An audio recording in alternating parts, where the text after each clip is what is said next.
some people have posited or wondered if some people are sent warnings or cautionary images, like say the universe kept thinking somebody keeps trying to, you know, mess you up, you know, so we'll send you this. It doesn't fit in though, because it's too scary. Someone, you know, but some people might think it's a premonition or a foretelling, like, you know. But what would you do? Say you own a home and you can't go anywhere else, or you're renting and you really can't go anywhere else.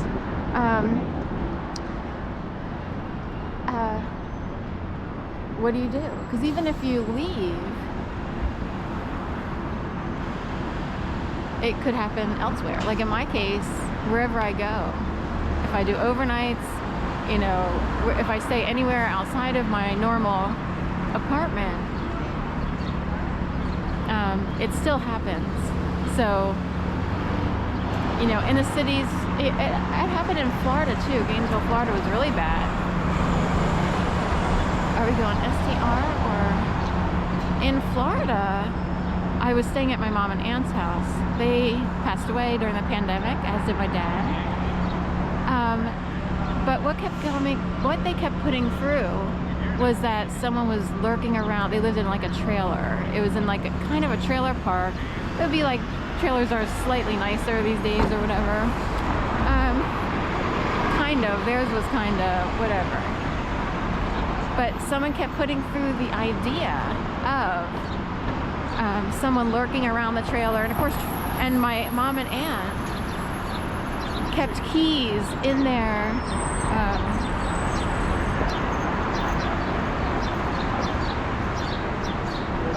they kept keys in a little tiny plastic garden wagon, and they trusted everyone. They lived in kind of it was half gated. It was like part-time gated. Technically, you could just walk right in off the street into their community. But they had a little guard and gate thing for like 9 o'clock at night through 9 in the morning.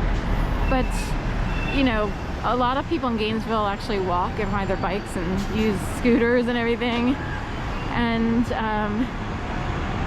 you know, there was just this kind of rickety little 2-plank, you know, fence that went around. And so it was only half guarded, if you will, but technically it was kind of a gated community in the sense that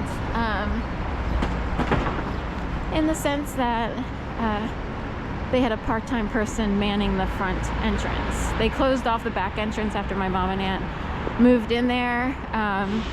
People used to love going out that way to go to the grocery store.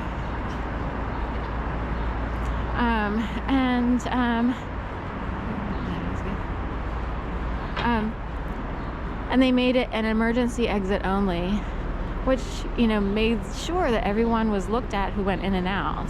So you could see it as a safety measure, or you know, or a way to trap people in, to always be seen going in and out of the front entrance. So, right. That guy's there. He's practically a drug addict at this point. Tries to make himself look important. They do that all the time in Philly. So,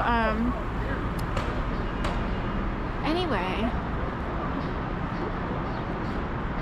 I'll head on this way.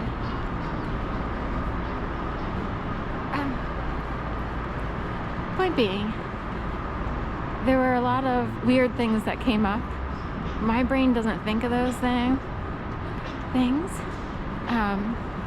So who inserts them, or how does it happen?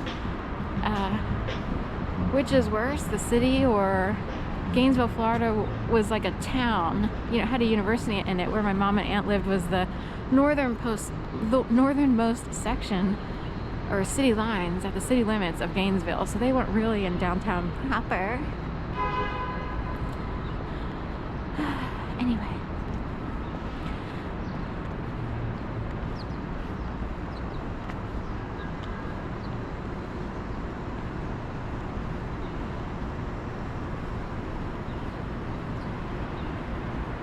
They don't seem to know that they're not going to really, because I'm not looking.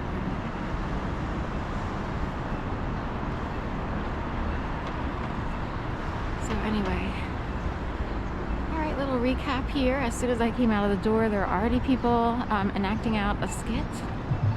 I don't know if they realize that I have a YouTube channel or if they're just used to me coming out of the back door and they want to show that they are fed information about they assume are part of people's private lives.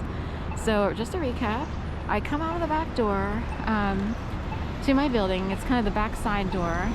There was someone standing by the dumpsters already. Usually there isn't. You know, that Moravian kind of has some homeless folks or whatever hanging out, but usually they're tucked away in another section and so forth and so on. And they don't really mind, they don't really pay any mind, if you will. So this person had to be right there with a hood up, and he walked in such a way to try to emulate or look like people who are homeless.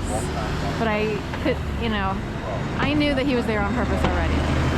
And this is about the time period that I would come out. In addition, there was a guy across the street who carried out a rolled up, half loosely rolled up mattress topper thing, pad if you will.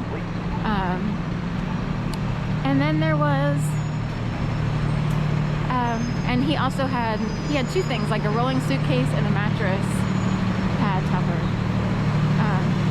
Anyway, there was a guy who was in front of me earlier with a tan coat and a matching guy up here.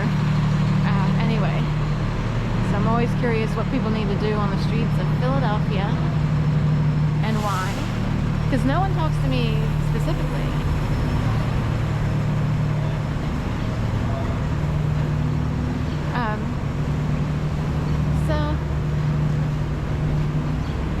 Anyway, so that right away I knew that someone had information about my desires to potentially get an inexpensive cush pad thing to put on top of the futon that I sleep on, because it's, like wooded, like what I feel is the wood poking through, so I have to lay on the bed a certain way. It's not really a bed, I just lay on it a certain way, and so forth and so on.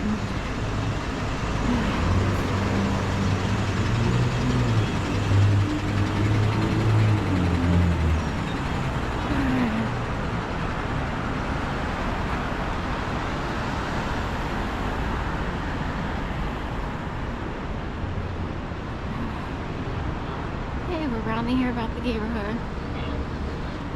These don't let people out. So this would be the northernmost section of the neighborhood. I think there's still signage on one of these. Well, there is. We'll go down here then.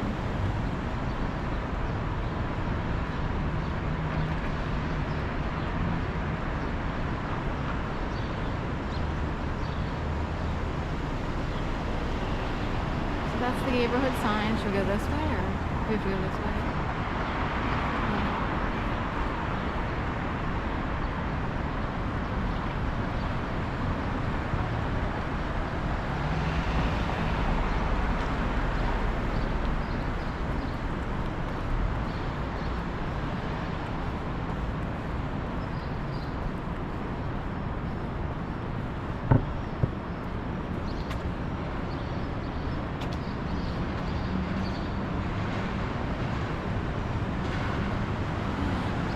We're quietly walking on Chestnut West towards, another bar. A lot of bars are in this side. We have little pockets of bars.